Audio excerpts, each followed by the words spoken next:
My sister stood at my baby shower and said, "You? A mom? Hope they like takeout," and screaming. Laughter died instantly. My mother-in-law leaned in and said, "Funny. I heard you can't even keep a plant alive." She left in tears. It was a sunny Saturday in early spring when I learned that sometimes, blood isn't thicker than boundaries. My baby shower was held in our backyard in Ashland, Oregon. Julian and I lived just outside the downtown area, near North Mountain Park, in a modest craftsman-style house we bought right before the housing market went completely off the rails. He teaches art at the local community college. I was working at a farm-to-table restaurant up until my third trimester hit like a brick. The shower was supposed to be casual. A soft send-off into motherhood with food, laughter, a few games that I'd begged them to keep minimal, and the people I loved most. We were expecting our first child after 2 years of trying, 2 heartbreaking losses, and more medical tests than I care to remember. The decorations were mostly DIY, but sweet. Julian's mother, Rosa, brought roses from her garden. There were cloth banners strung between the apple trees. We served food buffet style, grilled salmon, quinoa salad, fruit tartlets. I'd helped prep most of it the day before. Cooking is my love language. Friends and family came, mingled, and drank iced lavender lemonade. It was good. I felt radiant in a flowy maternity dress. I'd gotten secondhand, belly prominent, heart full. Then came the moment that tilted everything. Rhea, my older sister, stood up during a lull in the party, tapped her mimosa with her spoon, and said she had a toast. I froze internally the moment she opened her mouth. Anyone who's known her for more than 5 minutes knows Rhea doesn't do casual. She's sharp. Calculated. She speaks like she's always pitching something. A resume in heels. I'd invited her because, well, she's my sister. We hadn't grown up hating each other, just parallel lives. Rhea took the fast track through everything, valedictorian, Ivy League business degree, moved to San Francisco before I could legally drink. I stayed in Oregon, went to culinary school, worked my way up from dishwasher to sous chef, built something slowly. She called it quaint once. Our relationship was a string of phone calls that started with just checking in and always ended with advice I didn't ask for. Anyway, at the shower, she stood there and said, "You? A mom? Hope they like takeout," and screaming. She laughed. Light, like it was charming. Some people laughed too. Briefly. Then I realized the tone in the room had shifted. I smiled, trying to save face. My stomach clenched. I heard someone mutter, "Yikes." And then Rosa, bless her 63-year-old heart, leaned forward from her seat on the edge of the patio, tilted her head toward Rhea, and said, "Funny. I heard you can't even keep a plant alive." Not loud. Not cruel. Just surgical. The silence afterward was so thick I could hear a bird land on the table umbrella behind me. Rhea flushed. Her face stiffened. She stood there for a second too long, grabbed her designer tote, and walked out the side gate. No goodbye. No explanation. The tension unraveled slowly after that. A few people murmured jokes to ease the mood. Someone put music back on. The party continued, but not quite the same.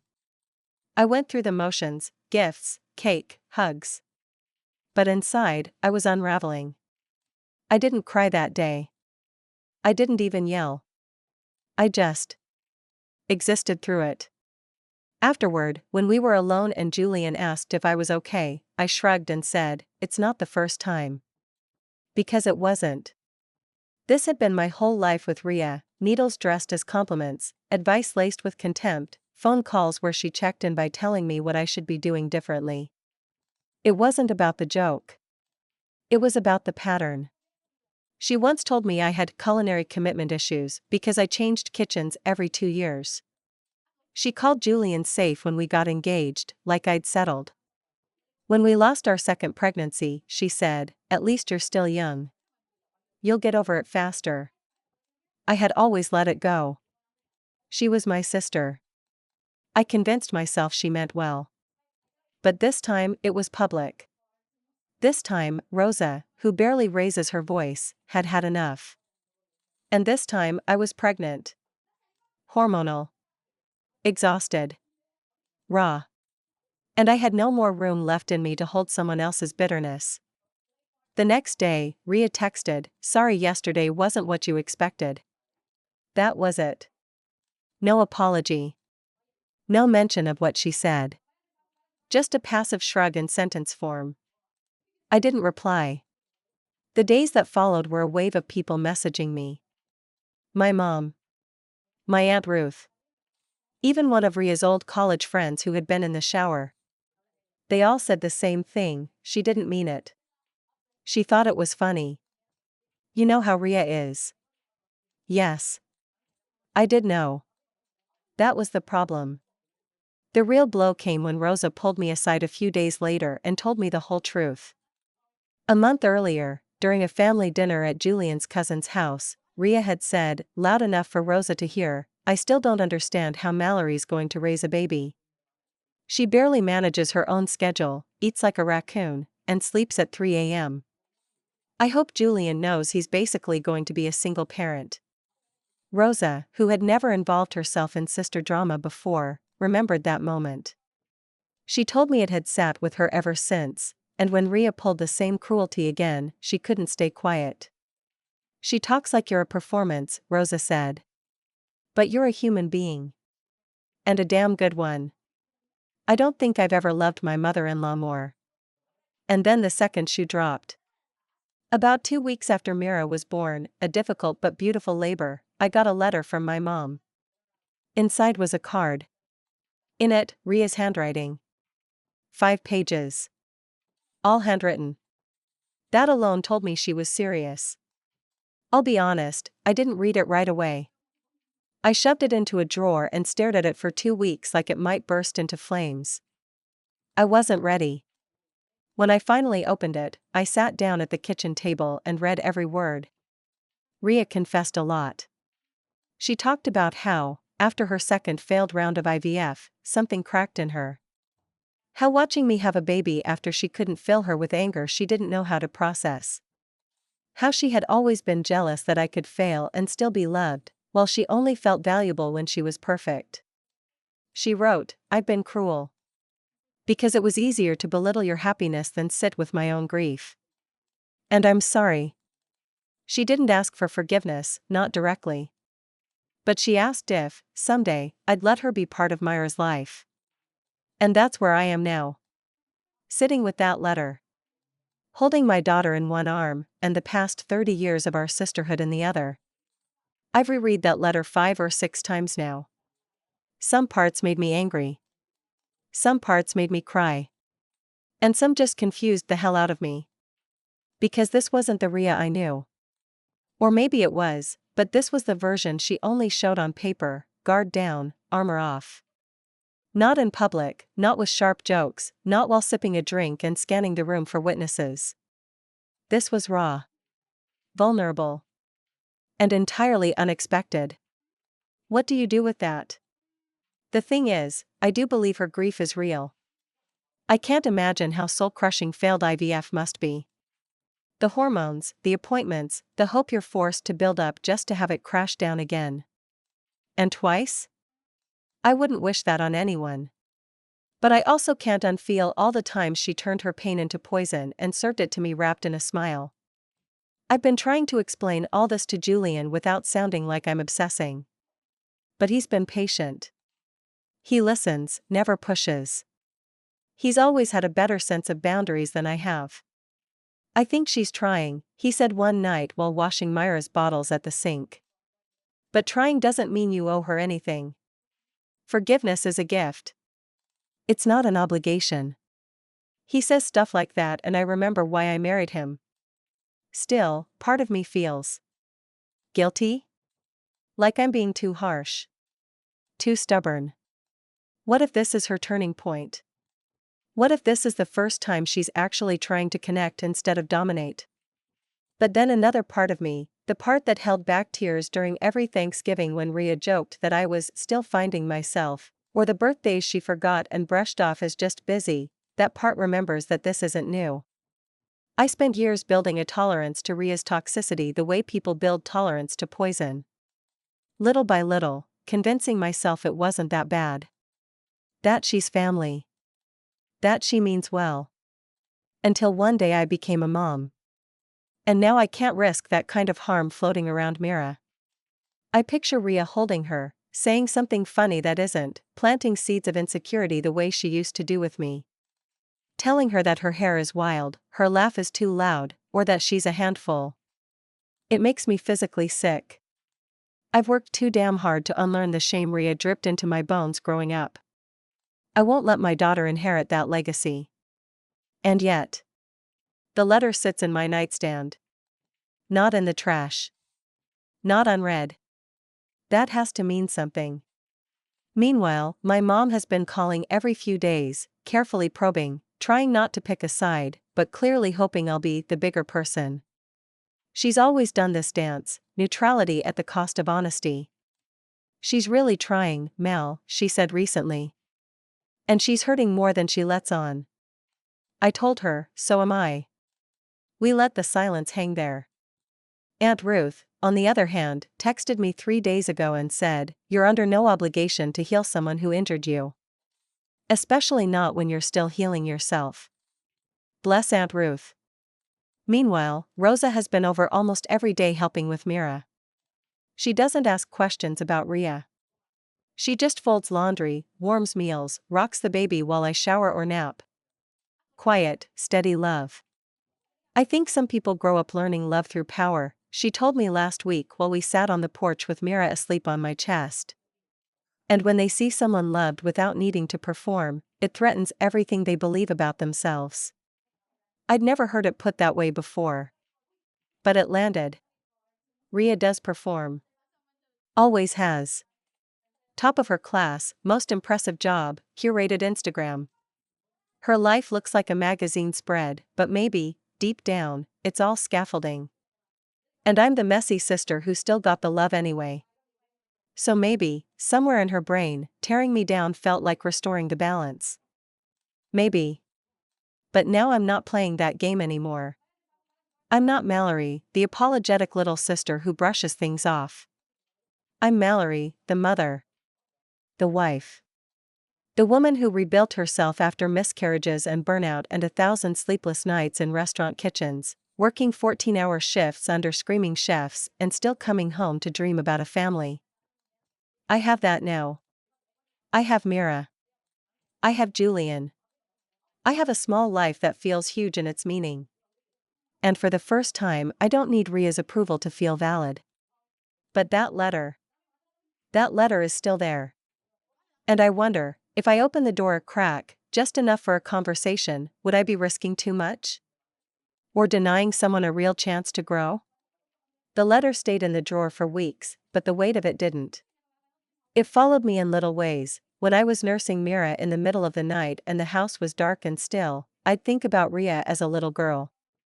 We used to share a room for a while, back when our dad was still around and our house felt too small and too loud. She used to tuck me in when mom was working late and dad was passed out on the recliner. She'd braid my hair and tell me stories about fairies that lived under the porch. Those versions of her seemed like a different person now. Maybe they were. Sometimes I'd think, what if she's still in there somewhere?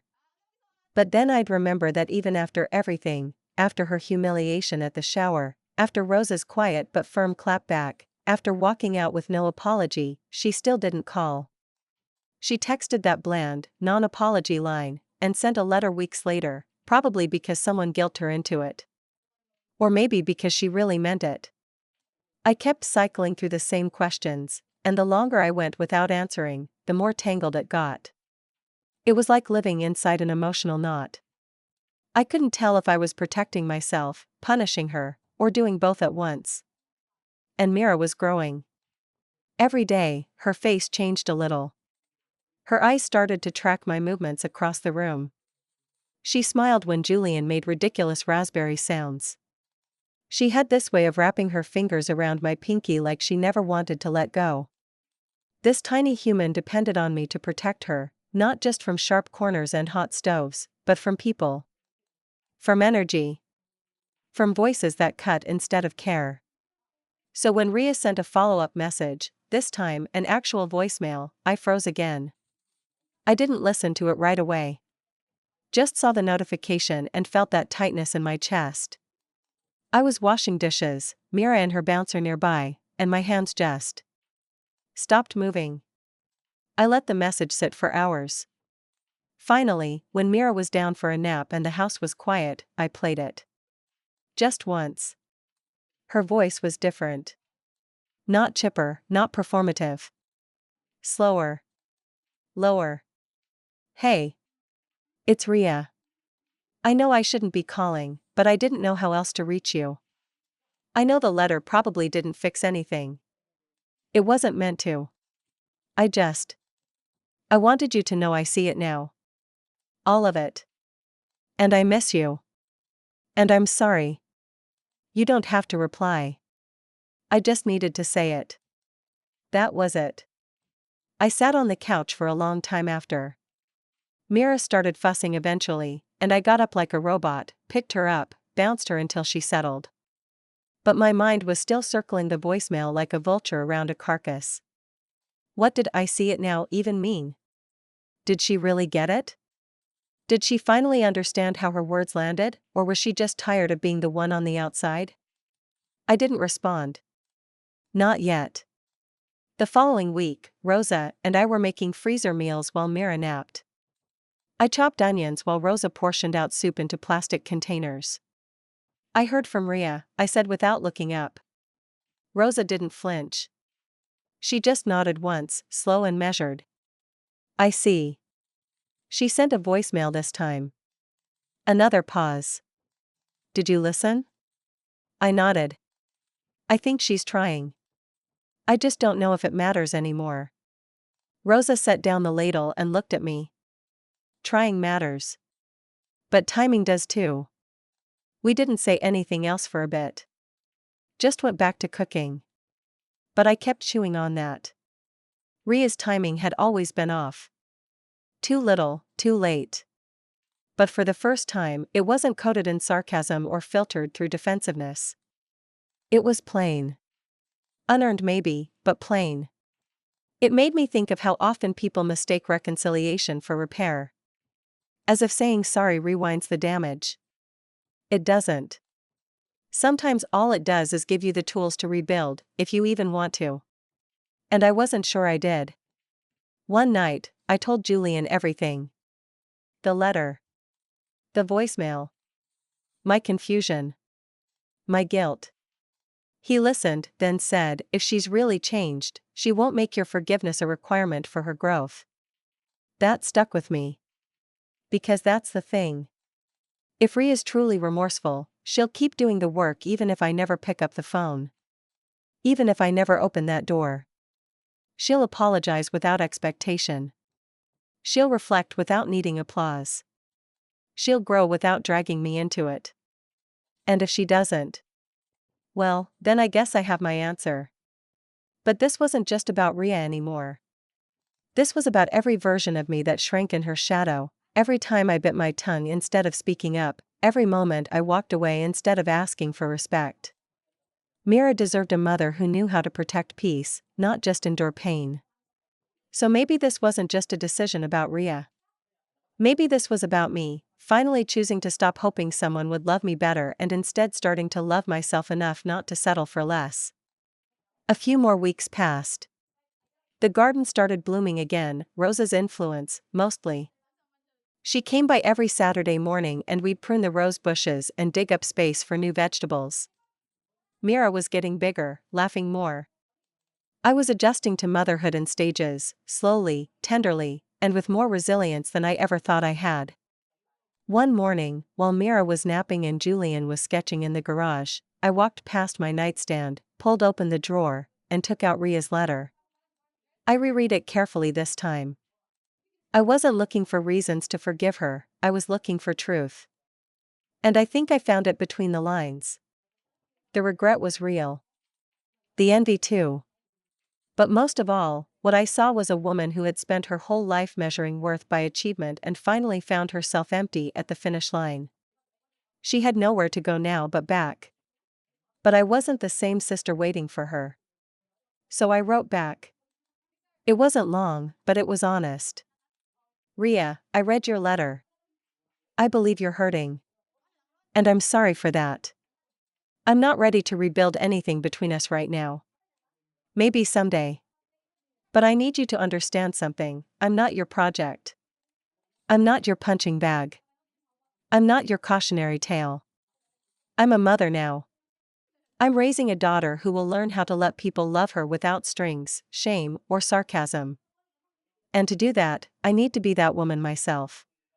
Take care of yourself, Mallory. I mailed it.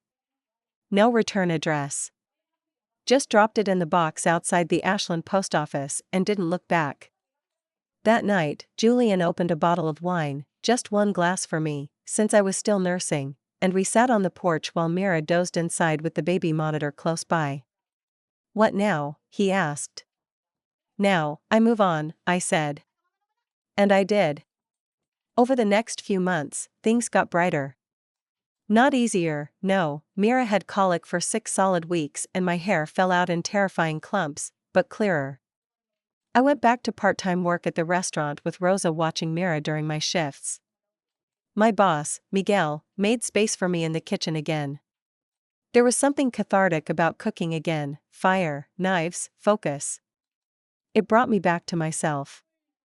I made new mom friends through a local parent group. People who didn't know me as Ria's little sister. Just Mallory. Chef. Mom. Tired but trying. And then, life gave me an unexpected twist. About 6 months after Myra's birth, I got a call from a local nonprofit that ran cooking classes for teens aging out of foster care. They'd heard about my experience through a friend of a friend. They wanted to hire me to design a program that taught culinary basics and kitchen independence. It felt full circle. I took it. We launched in September. Small group, for teens, ages 16 to 19. I poured everything into it. Every mistake I'd made in kitchens, every trick I'd learned, every scar and burn and moment I nearly gave up. We even got a write-up in the Ashland Daily Tidings. A tiny paper, sure, but it felt huge to me. Here's where the revenge part comes in, and it's not loud. It's not cruel. But oh, it's satisfying. A mutual friend, Ria's college roommate, Tanya, called me up one day, completely giddy. "You're not gonna believe this," she said. Apparently, Ria had seen the article. Through social media, or maybe someone emailed it to her. She'd called Tanya, crying. Said she felt like the universe was rubbing it in, that I was the one being recognized for something meaningful, while she was stuck in a job she hated, in a marriage that was more networking than love, surrounded by people who only valued her when she was flawless. She said she didn't know how to be a sister, Tanya told me. She said you were always the one who loved without conditions, and she screwed that up. I said nothing. But inside, I felt it, the click of a puzzle piece sliding into place. Not because she was suffering, but because I wasn't anymore. That was the revenge. That I got to build a life of purpose and peace without her approval. That I broke free from the web of her criticism and pity. That I gave birth not just to a daughter, but to a stronger version of myself. And the universe? Well, it didn't owe me justice. But it gave me something better, proof that living well isn't just the best revenge. It's the most healing one. Ria sent one last card for Myra's first birthday. No letter. No apology. Just a photo of a donation receipt to the nonprofit I was working with, made in Myra's name. I didn't respond. But I kept the receipt. Some gestures don't need a reply. They just need to land. So here I am, a year later, sitting at my kitchen table while Mira plays with a wooden spoon on the floor, writing this out for you, Reddit. Not because I need advice anymore, but because I know someone else is out there with a sibling like mine. Someone who wonders if they're overreacting, or if the pain is valid, or if it's possible to move forward without being cruel. It is. You don't have to burn bridges. You can just walk away from them. Sometimes the most satisfying revenge is healing in places they never thought you could. And then thriving exactly where they expected you to break.